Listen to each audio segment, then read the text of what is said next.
Ficar perto dos filhos, receber uma herança, dividir responsabilidades. Quando tem amor, ou pelo menos respeito envolvido, tudo se resolve com um bom acordo. Mas e quando há mágoa entre ex-companheiros, ou disputa entre irmãos, ou ainda quando é preciso dividir as despesas e o recurso é pouco? Se há uma coisa em comum nos conflitos familiares é que no meio de tanta dor, ninguém sai vitorioso. Hoje a gente vai conversar sobre os conflitos que levam a família para a justiça. Comigo no estúdio o advogado Vitor Almeida, a psicóloga Glícia Brasil e Paulo Alégua, também advogado. E para a gente começar, nós vamos ouvir algumas histórias de conflitos e os motivos que levam muitas famílias a procurar a justiça.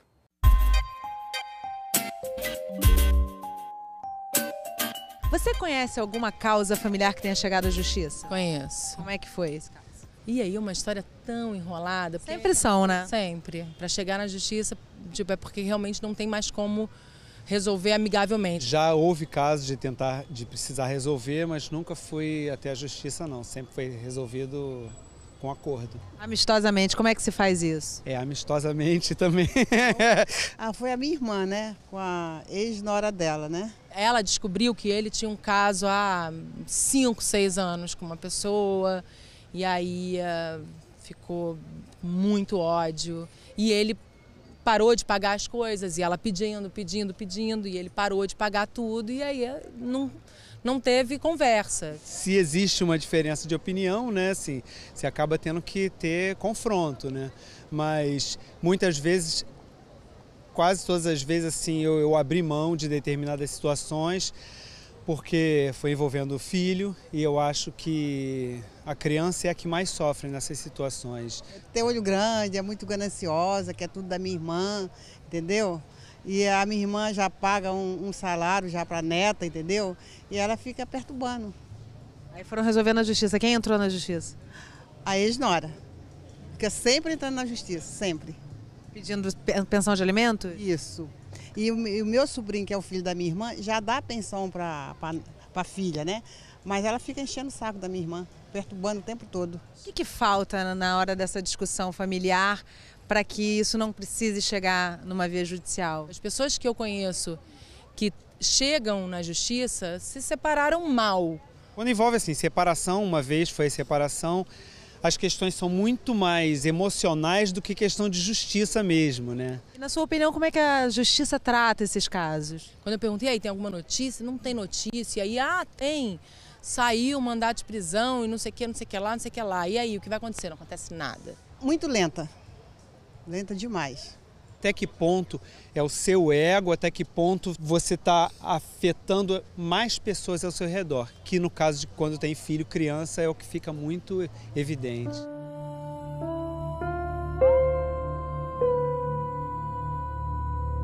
Pois é, não é raro um conflito de família chegar às varas de família da Justiça. A gente veio aqui na Defensoria Pública do Estado do Rio de Janeiro conversar com a doutora Cidália. Muito obrigada por receber a gente. A senhora deve ter muita história para contar, né? Muita.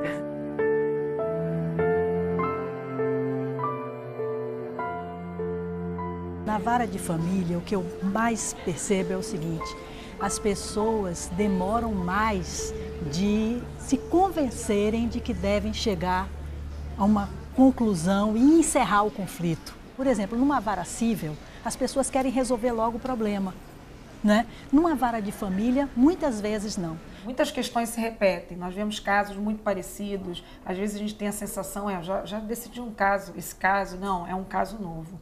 Porque na realidade o conflito que existe é o fim de um amor, o fim de uma relação, expectativas, sonhos. As pessoas investem anos de suas vidas nas relações e acabam se decepcionando consigo próprias e com o companheiro ou a companheira, né? Tem sempre uma questão de saber se aquela alegação é verdadeira ou não. Então, cada caso tem uma peculiaridade, mesmo guardadas semelhanças entre os casos, cada caso tem um envolvimento emocional. O que essas ações refletem dessa sociedade que a gente constrói e vive hoje? Olha só, a questão de fundo que me chama a atenção ao longo desses 22 anos que eu trabalho com direito de família diz respeito à própria cultura, à própria forma histórica como nós mulheres fomos criadas e os homens também. Então a mulher sempre foi tida como a cuidadora, né, a protetora e exercendo os trabalhos domésticos, os cuidados da casa e os cuidados com os filhos. E os homens foram criados, historicamente, para exercer um papel de provedor, né? Isso vem se transformando ao longo dos anos, a mulher passou a trabalhar fora, acumular as funções, continuando a cuidar da casa e dos filhos, mas exercendo outras atividades que antigamente eram somente masculinas. E os homens passaram a querer atuar nessa parte dita feminina. Só que essas transformações, elas vêm ocorrendo ao longo dos anos e ainda não foram completamente incorporadas.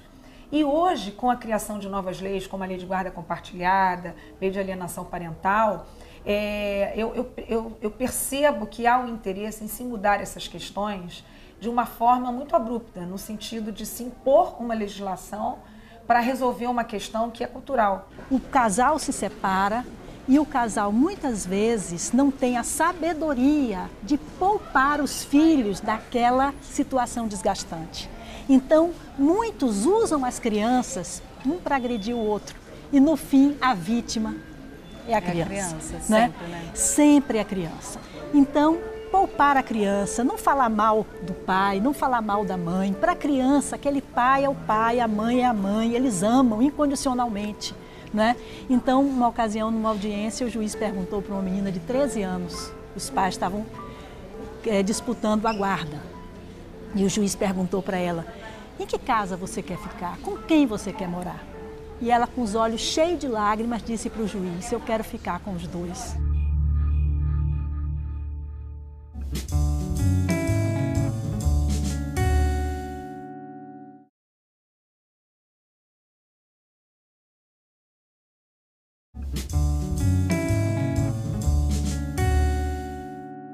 Estamos de volta e no programa de hoje a gente conversa sobre a família na justiça. Comigo no estúdio a psicóloga Glícia Brasil, o advogado Vitor Almeida e Paulo Alégua, também advogado. Gente, muito obrigada pela presença de vocês aqui com a gente no estúdio, um tema tão delicado e que com certeza toca o profissional, o operador de direito que lida com ele. Glícia, eu queria começar com você. Você é psicóloga do Tribunal de Justiça, lida diretamente com uma parte muito frágil dessas questões. Queria saber que personagens são esses que chegam a você buscando esse acompanhamento. Então, o trabalho da equipe técnica que tem hoje no tribunal e tem na maioria dos tribunais de todo o país é um trabalho muito delicado e a gente precisa fazer isso com muito amor, né? Porque nós lidamos com pessoas que estão em sofrimento, atendemos as famílias, atendemos os adultos e atendemos a parte mais delicada, né? Mais suave desse conflito, que é a criança e o adolescente, né? Então, a gente atende desde crianças bem pequenas, crianças que vão, às vezes, mamando no colo da mãe, até completar a maioridade. E no nosso trabalho, é um trabalho de avaliação psicológica, e quando é feito pelo assistente social e avaliação social, nós buscamos identificar como é que esse conflito dos adultos está interferindo na vida da criança, né? O que a criança está entendendo que está acontecendo, né? Então, a gente atende dentro do tribunal, num espaço em que a gente propõe atividades lúdicas, a gente tem livrinhos, Lego, bonequinha, livro que conta histórias de pais em conflitos. E a gente faz um atendimento assim, bem tranquilo, bem natural, para tornar aquele espaço o mais agradável possível, né? Que é acolher a criança e acolher aquela dor, né? No momento em que a casa, muitas vezes, está num conflito absoluto, sim, né? que ela Até não tem nenhum decompôs, espaço de voz, né? Existe uma contradição muito grande nesse sistema, quer dizer que a criança, existe uma prioridade, né, no interesse da criança, existe uma primazia, né, superior desses interesses da criança, né?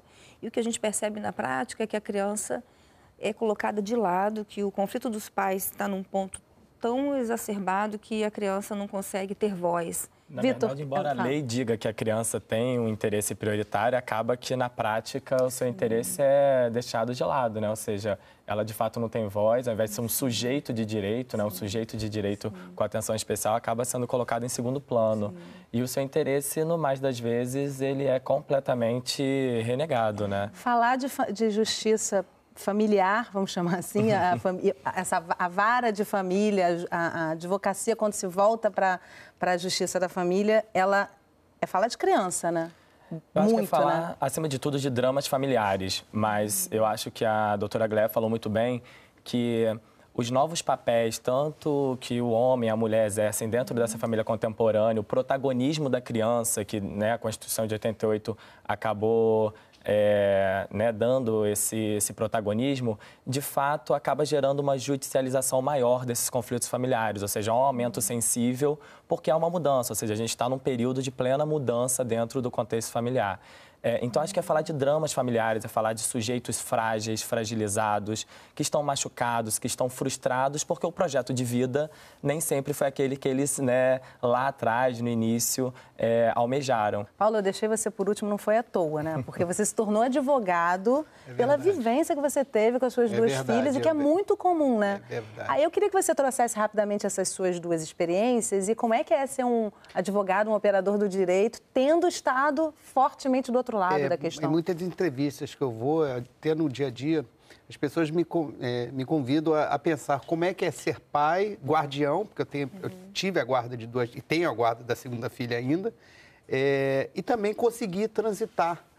Porque, como o doutor Almeida disse, a gente, na verdade, está cuidando ali de conflitos familiares. Em nome desse pretenso direito da criança, essa mesma criança, muitas vezes, é utilizada para ferir o outro. A relação é mal terminada, como todas são, na maioria das vezes. É muito difícil uma relação não ser mal terminada, ainda que as pessoas sejam assim evoluídas, educadas, mas sempre, porque senão estariam juntos. Essa que é a verdade. Essa conversa de o amor acabou. Não, a relação acabou. E a relação engloba o amor também. Então, em nome do direito da criança também, eu fiz parte de uma comissão de direito da criança, agora da comissão de família da OAB, a gente acaba cometendo infantilidades como se crianças fôssemos.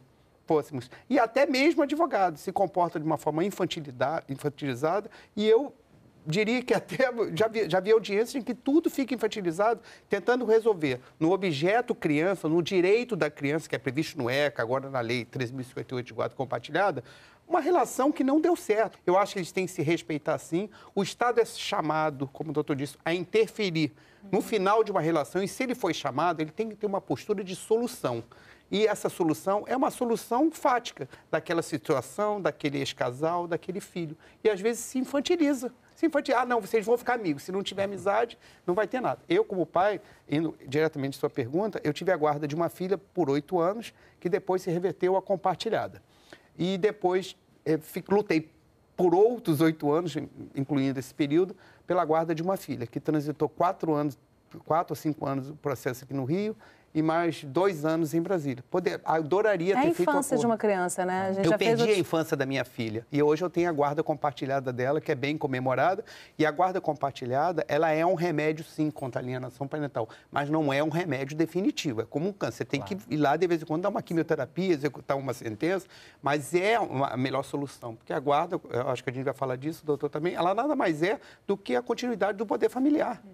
Mas isso é um pouco uma questão de postura, de mudança de postura do operador do direito, do advogado. Ou seja, nós sempre fomos acostumados, nós fomos formados para litigar, para brigar, né? E dentro do direito de família, assim também como em outras searas atualmente, a gente tem que ter uma postura de diálogo. Ou seja, já há uma perda, como ele falou, todo término de uma relação, né? Toda briga judicial por guarda, seja compartilhada ou não, já há uma perda muito grande para todas as partes envolvidas. Então, na verdade, é uma questão de diálogo e tentar agora minimizar essas perdas, minimizar os custos emocionais, minimizar os custos econômicos, os custos sociais, porque isso se reflete para toda a família, não somente para aquele núcleo familiar, mas acaba atingindo todos aqueles envolvidos, né? Eu fico pensando, e eu ouço isso dos pais diariamente, de essa solução, de as pessoas irem ao judiciário buscar uma solução. Porque está na nossa Constituição, né? Sim, essa prestação jurisdicional, sim, esse dizer o direito que o juiz tem que dizer, o Estado juiz tem que dizer o direito. Mas, ao mesmo tempo, eu noto que na prática, eu tenho 18 anos de tribunal, sempre exercendo as minhas funções na vara de família, né? Eu trabalho com crianças pequenas e com as famílias em litígio. Eu noto que existe uma frustração muito grande das pessoas, né, ao longo de um processo judicial. Sim. Porque as pessoas entram com um processo, não têm noção da via crucis que é ter um processo no tribunal, né, na justiça. E o operador deveria fazer esse papel. Mas deveria existir, na minha opinião, uma informação ao cidadão que deveria ser prestada lá atrás, pelo advogado, quando ele vai entrar com o processo, e lá na Defensoria Pública, porque as pessoas não têm noção. E essa solução que as pessoas buscam, muitas vezes ela não existe. Existe uma intervenção do Estado na vida do cidadão, né? E vai tomar decisões práticas sobre com quem a criança vai ficar, como é que vai ser esse final de semana, vai ter pernoite, não vai ter pernoite. Mas as frustrações, a questão da hostilidade, a questão da tristeza, do luto pelo divórcio. E às vezes só com o tempo. O Estado não vai dar conta. Às vezes isso é informado, mas as partes estão num momento de cegueira. Isso é dito, inclusive, na reportagem, né? Sim. Tem aquela vontade até de permanecer ali em contato, talvez inconsciente, não em todos os casos, lógico, né? Mas fica-se ali tentando, a própria juíza coloca isso também, né? Nós estamos vivendo um grande conflito, né? Nós temos um movimento pelo novo Código de Processo Civil, pela conciliação. Então, é muito bonito se falar isso. Vamos conciliar. Concordo com a doutora. Sim. Vamos conciliar, porque a conciliação é a melhor parte. Mas volto a repetir. Muitas vezes, há uma necessidade de, sim, um juiz fazer o papel dele, o promotor fazer o papel dele. Chega uma hora que ele tem que decidir com o fato com o que ele vê, né? Então, às vezes, a gente vê uma infantilização de todos. As partes, muitas vezes, é claramente percebido que tem alguém magoado, que tem alguém dificultando o acordo. Isso tem que ser visto. Tem que ter sensibilidade para se perceber isso. Agora, Paulo, eu vou te interromper rapidamente, a gente precisa fazer um intervalo. E realmente o assunto ele traz um monte de nuances, né? E a gente vai ter mais um bloco pela frente para vocês já irem refletindo. Na verdade, uma colocação que é feita ali pela juíza, né? Exatamente sobre isso que você está falando, de ter essa percepção. Qual é o desafio de uma pessoa, de um operador do direito, de ter essa percepção para também poder conduzir isso. E aí a gente fala sobre isso no nosso próximo bloco. É rapidinho, não sai daí que a gente volta já.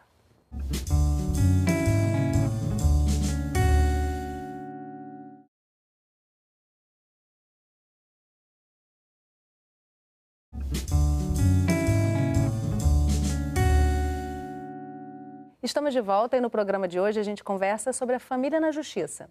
Comigo no estúdio a psicóloga Glícia Brasil, o advogado Vitor Almeida e Paulo Alégua, também advogado.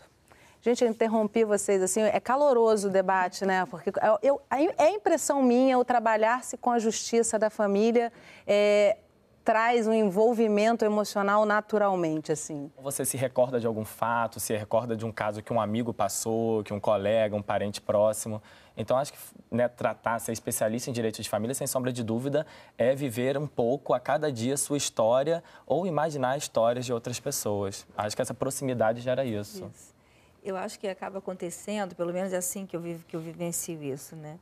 A gente é que nem médico emergencista, né? O médico emergencista, ele não se abala mais com aquelas tragédias, o sangue, o pus, a coisa purulenta, aberta ali. E nós, quando vamos ao hospital, dizemos assim, nossa, mas esse médico é tão frio. Nós não falamos isso, o médico é tão frio. E eu percebo que, na prática, nós vamos adquirindo defesas para lidar com essa dor, com esse sofrimento. No meu caso, por exemplo, eu atendo de 30 a 40 famílias por mês, né, no núcleo da capital, no Tribunal do Rio. E diariamente a gente faz 5, 6 atendimentos, às vezes até 8 atendimentos. E quando a gente ouve uma criança em sofrimento, daí uma coisa... Esse é um ponto que me deixa assim muito, que mexe com o meu emocional, né? Os adultos a gente consegue aconselhar, a gente consegue entender as mágoas e tudo, e fazer aconselhamento, encaminhar para mediação, encaminhar para alguns projetos institucionais que a gente tem hoje. Mas a criança, aquele sofrimento está ali, né? Então, quando eu digo assim, olha, eu estou aqui para ajudar você, eu quero ser o porta-voz do que você sente para o juiz, né? Me fala de você, deixa eu te conhecer, tudo que a gente conversar é para poder ajudar você. E aí a criança fala dessa dor, né? De não poder mais ter o pai e a mãe junto. A criança fala de não poder levar o brinquedo que ganha na casa de um para a casa do outro. A criança fala da vontade de estar mais com um, porque naquela casa nasceu um bebê novinho, a mãe casou de novo. Que deixa o outro lado enlouquecido, né? E aí não pode ficar mais dizer para o pai que gosta do irmãozinho novinho, né? Então, assim, essa dor, esse sofrimento realmente abala a quem trabalha com o direito, a quem atende as famílias, né? Eu acredito que isso seja da ótica do humano, né? Isso é natural, né? Eu acho que a gente, né, quem trabalha em direito de família, também vivencia um pouco isso. A gente costuma dizer que a gente é um pouco psicólogo, embora a gente não tenha formação específica para tanto. Mas é porque nós levamos as histórias para casa. É impossível você encerrar um dia de trabalho, fechar o escritório e a história não te acompanhar. Nada. Ou seja, você vê o sofrimento daquela criança, daquele adolescente, você vê o sofrimento daquele casal, que inúmeras vezes eles estão se separando, não porque não se amam mais, mas porque é impossível o relacionamento, a convivência diária. Então, a gente leva um pouco para casa disso tudo, né? Casos de alienação parental, abuso em crianças e adolescentes são casos que deixam a gente chocados. Diante desses casos todos, falar de herança, por exemplo, briga entre irmãos, fica até pequeno, né? Criança complementando, intervém ouvindo mais. a doutora Glice, eu estava refletindo aqui o que todos me perguntam por que isso não se deu, né? Eu tive 2 filhas, como eu disse, né? E uma foi levada para João Pessoa, mas é sempre assim, fui. Você só descobrir depois, aí você cai numa depressão, que é padrão, né? Você quer seu filho, né? Por acaso era uma filha de uma namorada, mas a minha filha convivia comigo quase que diariamente. Eu era o pai que naquela época já era o pai que ia na reunião de escola, já era o pai que cuidava, já era o pai que virava à noite, enquanto a mãe não ia. Quando eu consegui trazê-la de volta, aí tive a guarda integral dela, de 2004 até 2013. E as pessoas acham assim, quem tem a guarda integral deve ser um paizão, ou deve ser um pai. Eu acho uma ofensa, eu sou um pai. Mãe é mãe, muito pai bem. É pai. Não existe mãe que é pai, nem pai que é mãe. Cada um tem seu papel. Pode, eventualmente, como foi meu caso, que criei e sustentei ela sozinha por 8 anos, pode. Quando ela fez 16 anos, ela me causou os mesmos conflitos, como eu devo ter causado a ela, né? Em qualquer adolescente, qual é o padrão? Briga com o pai por causa de namorado. Você está morando com a mãe, daqui a pouco ela volta para minha casa, a porta da casa está aberta. E nesse meio tempo eu tive uma outra filha. Então, quantas e quantas vezes, ouvindo a doutora, porque se fala muito no conflito das consequências do SAP na criança. Mas o pai que luta, ou a mãe que luta para ter o seu filho de volta, o direito à convivência, que é previsto na Constituição, no ECA, e agora, de uma forma mais clara, na Lei de Guarda Compartilhada, para quem a sabe ler, né? Porque tem gente que não a sabe ler e faz suas próprias leituras. Até de uma forma um pouquinho violentada. Do seu jeitinho, essa que é verdade, para quem não aplica. Quantas vezes eu não pensei em desistir para sobreviver? Então, cansa, né? Gente, cansa muito, você adoece. Muito. Eu adoeci várias vezes. Quantas vezes eu pensei assim, eu vou largar tudo, larga que depois ela te procura. Sim. Porque tem um padrão, e aí é um padrão social. A mãe que cuida, deixa com a mãe, depois seu filho te procura. O que é uma injustiça. E tem um momento do processo que eu noto que as pessoas ficam tão sem forças, tão desgastadas, que pensam em desistir. E se naquele momento você chama alguém para entrevista, naquele recorte de vários anos que você técnico não viu, você pode entender assim, esse cara está afim de aí a gente está tocando naquele assunto que eu até deixei para esse bloco propositalmente mesmo, que é a sensibilidade, um modelo né? Assim, esse cara quer se vingar. Esses 2 personagens que toda hora vêm à tona nessas ações, que é o pai e a mãe, os 2 com certeza têm suas razões, né? E aí você vivencia, você escuta o pai e fala assim, nossa, mas que absurdo. Aí você escuta a mãe, nossa, mas que absurdo. Onde é que fica aí para vocês? Para o Paulo, eu acho que pode ser até diferenciado isso, né? Eu não gosto de me trate como diferenciado. Na verdade, eu vou até dizer o que acontece. Porque as pessoas, primeiro, colocam muita energia e expectativa em cima de uma juíza e de um juiz. Por acaso mostrou uma que é excelente. E de um advogado que também que vai resolver, né? Que por coincidência foi quem fez a minha separação. Olha só. Olha que coincidência, foi a doutora Glaé. E eu me lembro que naquela época já se falava em alternância. Mas eu abri mão por medo de fazer um psicossocial. O resultado, 6 meses depois, minha filha foi levada para o Maranhão. E agora está em Brasília. Então, se torna quase uma figura do juiz Hércules, sim, né? O juiz não é.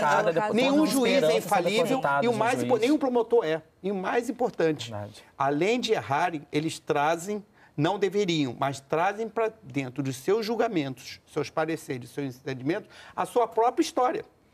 E que é inevitável, né? Que é inevitável. Então, o advogado, ele também tem que decifrar esse gatilho para chegar, não, nós queremos que seja cumprido a lei. Não tem o menor cabimento hoje um juiz deferir uma guarda compartilhada, não, eu estou cumprindo a lei, e dá 15 em 15 dias. Isso é uma crueldade. Manter com a criança, com o pai e até com a mãe.